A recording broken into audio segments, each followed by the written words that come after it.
এ দোস্ত একটা কথা হল না। তোর ফির কি কথা রে? কত শুনো। আজকাল এই যুগের চিংড়া গুলো যে এত প্রেম করে ঢোকা খায় তাও শিক্ষা হয় না না। আরে পাটনা, তুই তো কথা সত্য কথা বলছি। মরারও একটা চিংড়ি জীবন ধ্বংস করে ফেলেন রে। এই বাড়ির থাকে ওই মুই থাকাম পর বাসত থাকি, খালি মটে পোষে নেয় আর খায়। এইটার ব্যবস্থা কি করা যায় রে পাটনার? ওটার ব্যবস্থা আর কি করবি? উপর আল্লাহর কাছে হাত তুলে মোনাজাত করছেন তাড়াতাড়ি ওই দুনিয়াতে বিদায় নেয়।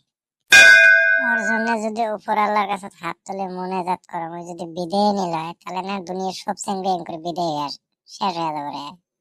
হরে পাটনা, তুই তো সত্য কথা বলছিস। এইভাবে যদি বেইমানি করে চিংড়িগুলো, আমরা যদি মোনাজাত তুলি ধরি, তাহলে যদি চিংড়িগুলো বিদায় নেয়, তাহলে আমরা ফির কি করবো রে? আমার অবস্থা কি হবো? আমার অবস্থা আসলে হামুর দোহান দেওয়া নেবো, এছাড়া আর কোনো বুদ্ধি নেই।